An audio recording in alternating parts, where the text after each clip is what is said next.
இந்த கொஷின் பாருங்க ரொம்ப ரொம்ப இம்பார்ட்டன்ட் கொஷின். இதை எப்படி ஈஸியா அனலைஸ் பண்ணலாம், இது வந்து டைமென்ஷனல் அனாலிசிஸ் யூஸ் பண்ணி நான் வந்து இதை போட போறேன். நமக்கு வந்து நிறைய மெத்தட் இருக்கு. இதுல டைமென்ஷன் அனாலிசிஸ் யூஸ் பண்ணி இது எப்படி ஈஸியா இதை ஸ்கோர் பண்ணலாம், அதாவது கரெக்டான ஆப்ஷனை சூஸ் பண்ணலாம் அப்படிங்கிறத இப்ப பார்க்க போறோம். A body is thrown vertically upward from the top of a tower with certain velocity. If reaches the ground in time t1, now it is thrown downwards from the top with the same initial speed. It reaches the ground in time t2. How much time will it take to reach the ground if just released from the top? அதாவது இந்த question understand பண்ணிக்கோங்க.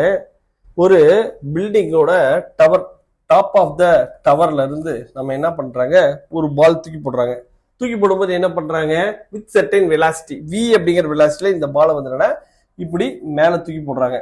Initial something வெலாசிட்டியா, okay, யூங்கிற வெலாசிட்டியில போடுறாங்க. இது மேல இருந்து இது கிரவுண்ட reach பண்றதுக்கு இருக்கிற டைம் வந்து t1.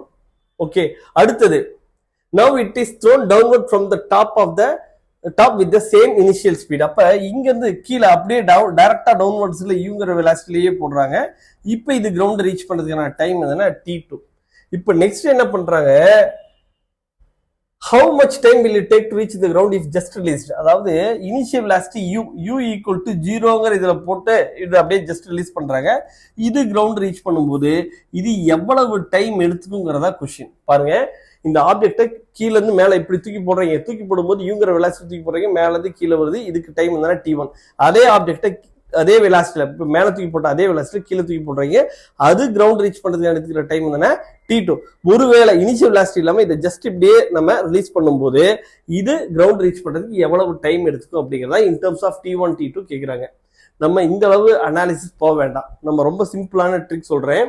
இப்ப டைமென்ஷனல் அனாலிசிஸ் படி லெஃப்ட் ஹேண்ட் சைட்ல என்ன டைமென்ஷன் இருக்கோ அதே டைமென்ஷன் தான் ரைட் ஹேண்ட் சைட்லயும் இருக்கணும். சரியா? இப்ப ஆப்ஷன் 4 வந்து பாருங்க, மேலையும் t2 ஸ்கொயர், கீழே t1 square, t2 square t1 square cancel ஆச்சுன்னா ரைட் ஹேண்ட் சைட்ல டைம்க்கான டைமென்ஷன் 0. இங்க வந்து லெஃப்ட் ஹேண்ட் சைட்ல வந்து டைம்க்கான டைமென்ஷன் 1 தான் இருக்கு. t பவர் 1 இருக்கு, இங்க t பவர் 0 இருக்கு. அப்ப ஆப்ஷன் 4 கிடையாது. இங்க வந்து பாருங்க, இங்க என்ன இருக்கு, t2 square divide by t1 இருக்கு.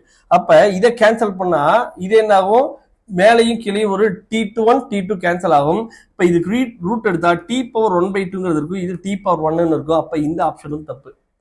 தேர்ட் வந்து பாருங்க, மேல t1 இருக்கு, கீழே t1 இருக்கு, ரூட்டுக்குள்ள கேன்சல் ஆச்சுன்னா இங்க right hand side t power 0, left hand side வந்து t இருக்கு. அப்ப இதுவும் கிடையாது. ஆனா இங்க வந்து பாருங்க, ஃபர்ஸ்ட் ஆப்ஷன்ல லெஃப்ட் ஹேண்ட் சைடு t இருக்கா, ரைட் ஹேண்ட் சைடு வந்து பாருங்க t இன்டு t என்ன வரும், t ஸ்கொயர் அப்படிங்கிறது வரும். ரூட் வந்து ஹோல் பவர் 1/2, இந்த ஸ்கொயர் ரூட் கேன்சல் ஆச்சுன்னா t. அப்ப left hand side right hand சைடும் இந்த டைமென்ஷனை மேட்ச் பண்ணக்கூடிய ஒரே ஆப்ஷன் வந்து ஆப்ஷன் 1. சரியா? இந்த மாதிரியும் நீங்க வந்து ஈஸியா அப்ரோச் பண்ணலாம். ரொம்ப ஈஸியான மெத்தடு. இந்த கான்செப்ட்லாம் நான் போகாம சிம்பிளா டைமென்ஷன் அனாலிசிஸ் வச்சுட்டு உங்களுக்கு ஆன்சர் சொல்லிட்டேன்.